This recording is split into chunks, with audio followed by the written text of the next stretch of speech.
Buenos dias, tardes, noches, good morning, good night, good afternoon. Bom dia, boa tarde, boa noite a brasileiros, portugueses, franceses, a quem estiver nos ouvindo, né? Muito feliz, né, pela essa oportunidade primorosa otorgada pelo Instituto Baronesa de Ensino e Desenvolvimento Humano. E o nosso anseio é que essa experiência seja também profícua para vocês.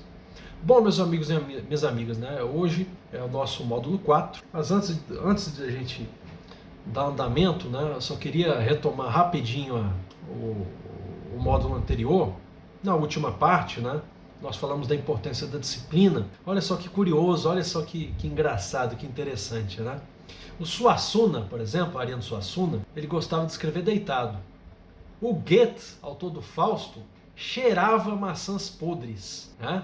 A Clarice Lispector escrevia com a máquina sobre as pernas, fumando e observando os filhos brincando. Então veja que é uma experiência personalíssima, o processo criativo é uma experiência personalíssima, né? Então o que surte efeito para mim pode não ser tão interessante, tão instigante para Consuelo Pagani, né? O que funciona para mim pode não funcionar, não é verdade? Para a Wanda Hoppe e assim por diante. Então, mas de qualquer modo, né? A literatura, né? A literatura em todas as suas nuances, né? Ela não consegue se desprender da necessidade, né? Do exercício, do aprimoramento, da lapidação. Literatura é movimento, né? A leitura é movimento, a escrita é movimento, né? Nesse aspecto, eu vou lembrar Baudelaire, né? Os poemas de Baudelaire, né? Lembrando Baudelaire, né? Escrever é festa, comemoremos com vinho ou virtude, né? Mas é festa, é movimento, é estado anímico, né? O texto literário, ele vai nos emocionar, nos impactar de alguma forma. É diferente de um texto, do texto de uma prova de matemática, de uma bula de remédio, né? De um mestrado, né? De uma tese de mestrado. Você percebe assim que a literatura ela vai ter um componente muito forte, né? Muito forte da emoção, né? E da subjetividade. Então vejam, Clarice gostava de escrever fumando. Olha que interessante, né? Eu só de pensar eu já repudio essa situação. Eu nunca gostei de cigarro, respeito quem gosta, não vai nenhum moralismo aí de maneira alguma, só observação. Para mim já não. Né? Mas vamos avançar só para um momento de descontração, um momento, né? Um momento cafezinho, né? Com os nossos queridos amigos e amigas que nos acompanham nessa agradável noite, né? Aqui em Brasília. Aí do outro lado da tela, não sei o que se passa, que fuso horário, né? Bom, meus amigos e minhas amigas, chegamos ao módulo 4. Dicas de escrita com Steven Pinker, psicólogo e docente em Harvard, cientista cognitivo e linguista. Muito interessante, tá?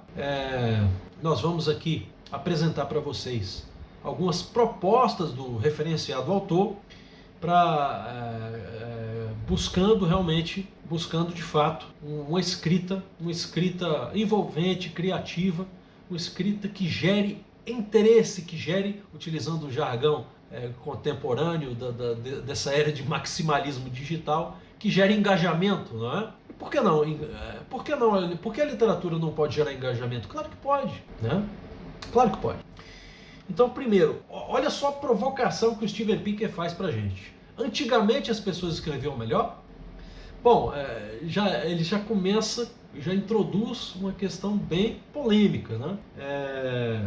Se a gente pensar na língua, né, como um fenômeno coletivo e dinâmico, é uma comparação despropositada, né? É uma comparação despropositada, porque eram outra vivência, outras preocupações e interesses, né? Não tínhamos certas facilidades que temos hoje, mas ao mesmo tempo não tínhamos obstáculos que temos hoje, né? Limitações que temos hoje, e muitas vezes, né, as redes sociais limitam, né? Não elas em si, mas a forma que as utilizamos nos limita o nosso potencial intelectual de leitores e escritores, né? O uso daquela linguagem abreviada, o VC e tudo mais, né?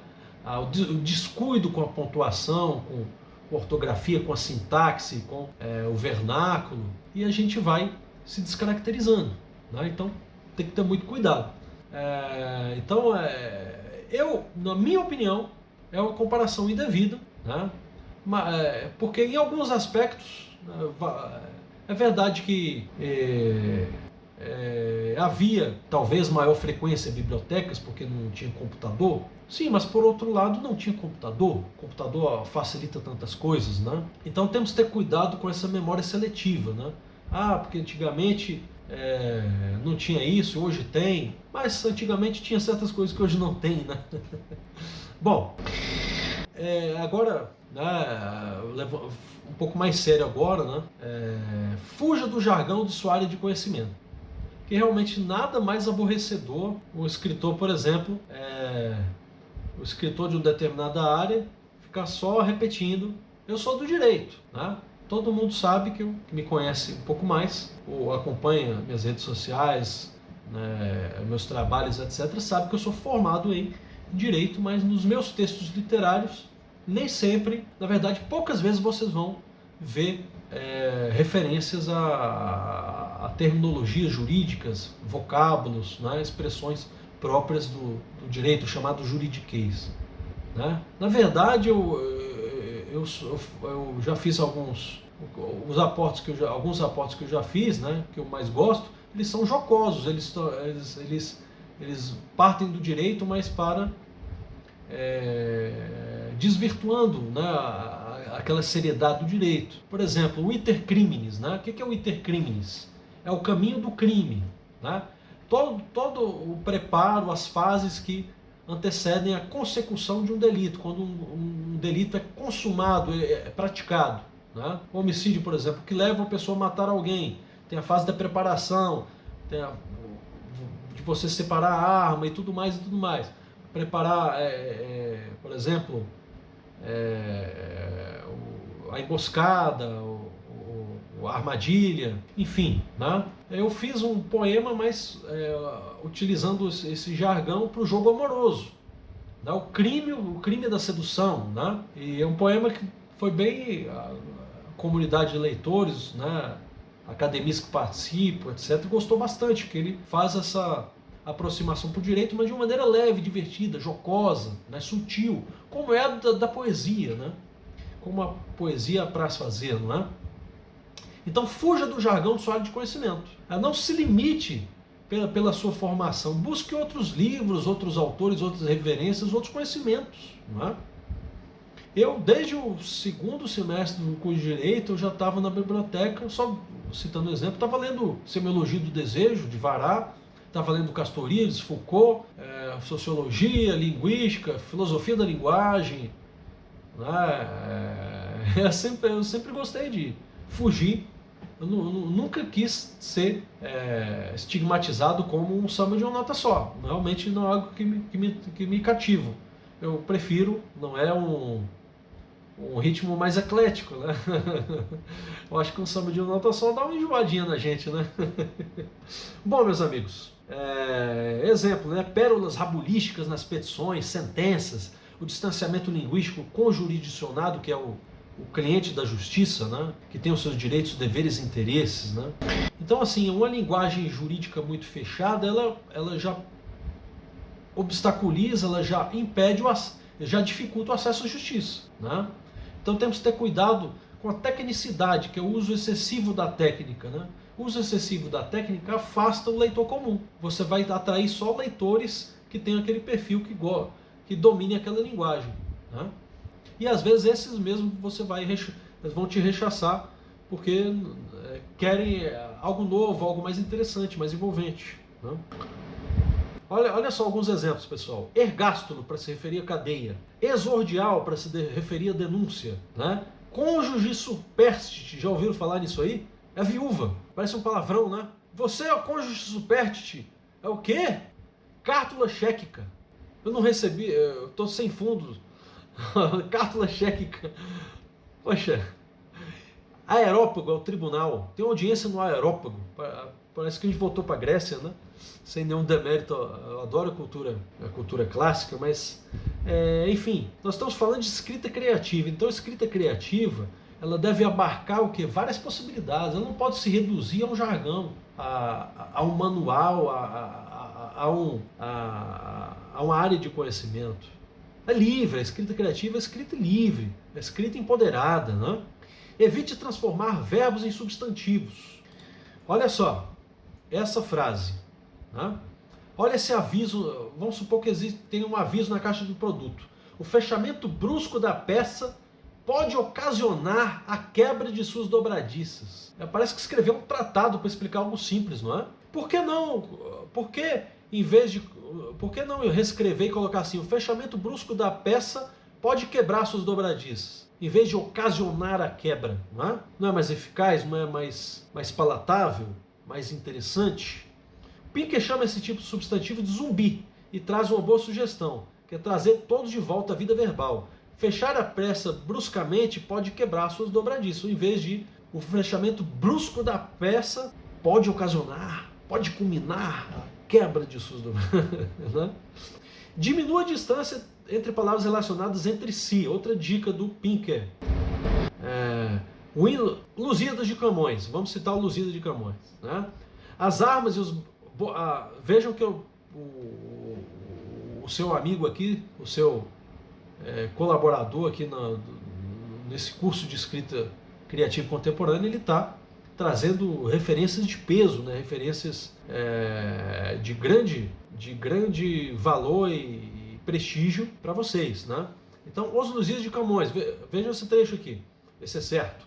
As armas e os barões assinalados, que da ocidental praia lusitana, por mares nunca antes navegados, passaram ainda além da Taprobana, em perigos e guerras esforçados, mais do que prometia a força humana, e entre gente remota edificaram novo reino que tanto sublimaram. Né? Então vejam, o sujeito, as armas e barões assinalados. O verbo cantando, em destaque na estrofe abaixo, 14 versos depois. E também as memórias gloriosas daqueles reis que foram dilatando a fé, o império e as terras viciosas. De África e de Ásia andaram devastando. E aqueles que por obras valerosas se vão da lei da morte libertando, cantando espalharei por toda parte, se a tanto me ajudar o engenho e arte. Né? Então diminuir a distância entre as palavras relacionadas entre si. Né? O hino nacional é um exemplo. Ouvir do Ipiranga as margens plácidas de um povo heróico cobrado retumbante. Para efeito de compreensão, tá lindo, mas as margens plácidas do Ipiranga ouviram o brado retumbante de um povo heróico. Né? Vejam, a distância entre as palavras e a compreensão. Isso é importante sim, porque literatura é também comunicação. Né? Use as vozes passiva e ativa para dirigir o olhar do leitor para o que interessa. Né? Alguns gramáticos e revisores entendem que a voz passiva é inimiga da boa redação. Não sejamos tão viscerais, radicais, não é? Tão radicais assim, né? Começar uma frase para o seu objeto, vai dizer Pinker, que é uma maneira interessante de chamar a atenção do leitor para o que efetivamente interessa. O contrário pode até surtir efeito. Alguns gramáticos e revisores consideram a voz passiva uma grande, né? Em vez de falar a voz passiva é tida por alguns gramáticos e revisores um enorme algoz de uma boa redação. Alguns gramáticos e revisores consideram a voz passiva uma grande, né? Mas tirariam o foco do assunto da frase. Essa que é a ponderação que o Pinker vai fazer. Ele também comenta que ela pode tirar do caminho sujeitos sem relevância para o destinatário da frase. Então, a gente tem que saber manejar a voz passiva e ativa dependendo do nosso foco, da mensagem que a gente quer transmitir para o leitor.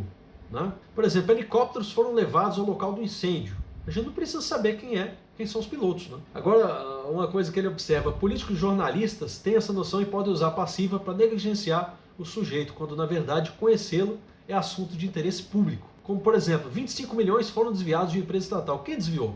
Queremos saber, né? Quem foram os criminosos, né? Para não votarmos mais neles, né? Use sinônimos para não repetir palavras, mas não exagere na dose, né? Usar sinônimos é muito interessante, né? Em termos de o leitor perceber que você tem riqueza, né? Riqueza, tem expressividade, não é limitado, mas a contrapartida, né? A contrapartida é que pode ser uma forma de dissimular a sua pouca densidade textual, né? Pode ser um disfarce, não é um ardil do escritor. Então, muito cuidado, né, no uso dos sinônimos. É interessante, sim, ter essa variedade, né, na expressão das palavras, mas você pode e deve repetir a palavra a depender de como você deseja forçar a ideia, né?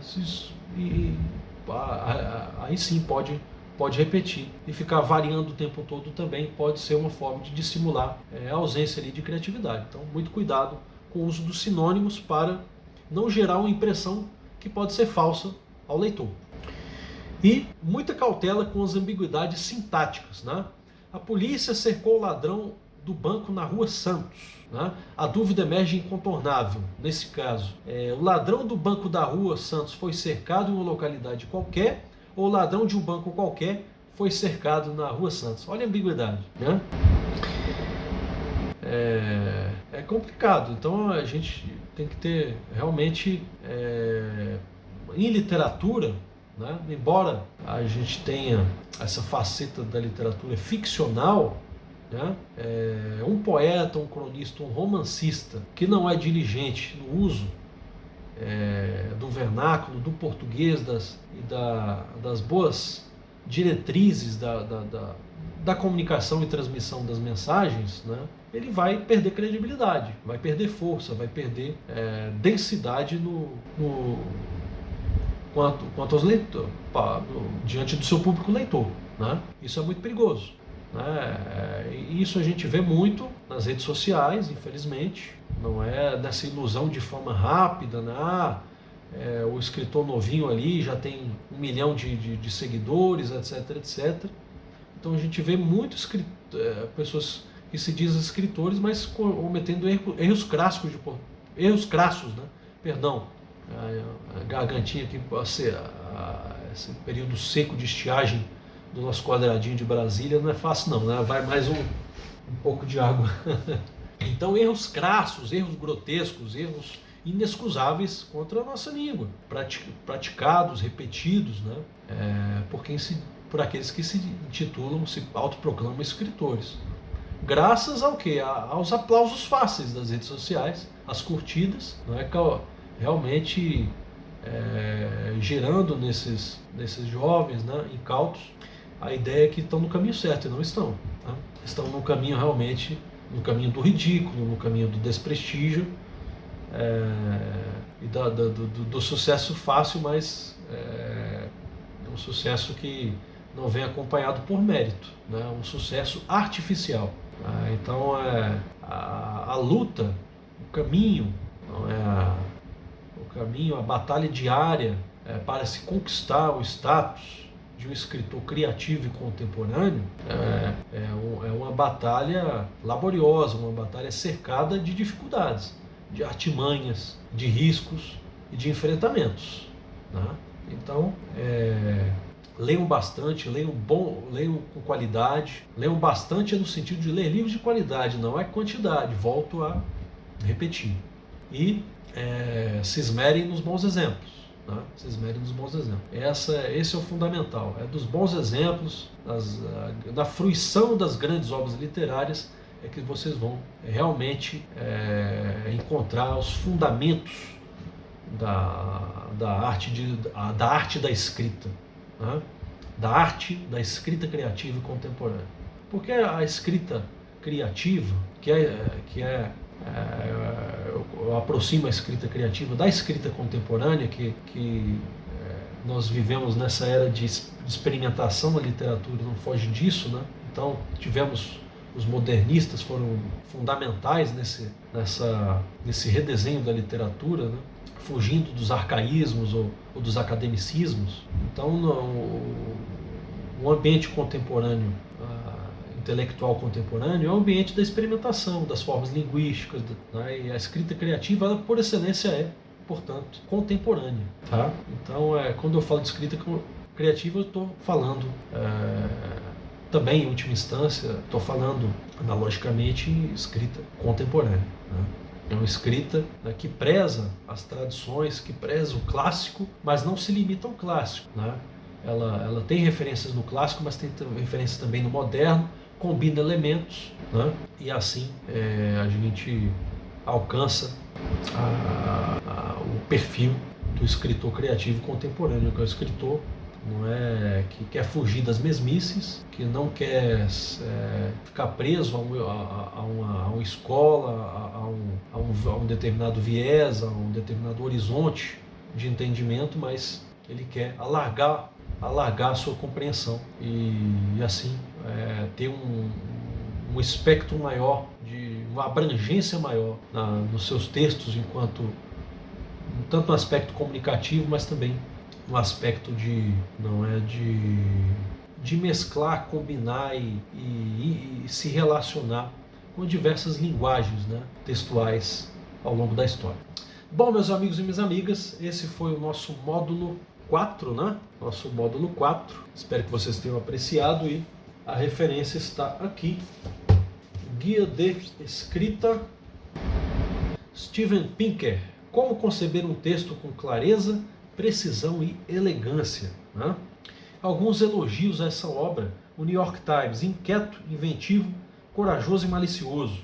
O Scientific American, Gareth Cook: nas mãos de Pinker não sentimos que alguém está nos dando ordens caprichosamente, mas sim que estamos sendo guiados de maneira profunda por um professor inspirador. É ótimo ter uma mente tão viva, tão clara, e a maneira como ele faz chegar as ideias da ciência cognitiva ao público. Douglas Hofstadter, do Los Angeles Times. Né?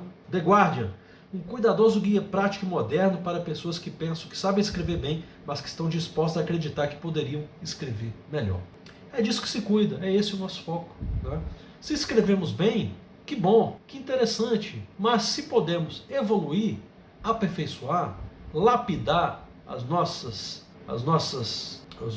textos, não é? Como pedras preciosas, por que não fazer esse trabalho, essa oficina, esse labor, não é? Esse movimento, por que não? Então vale muito a pena, tá, pessoal? Guia de Escrita, do Steven Pinker.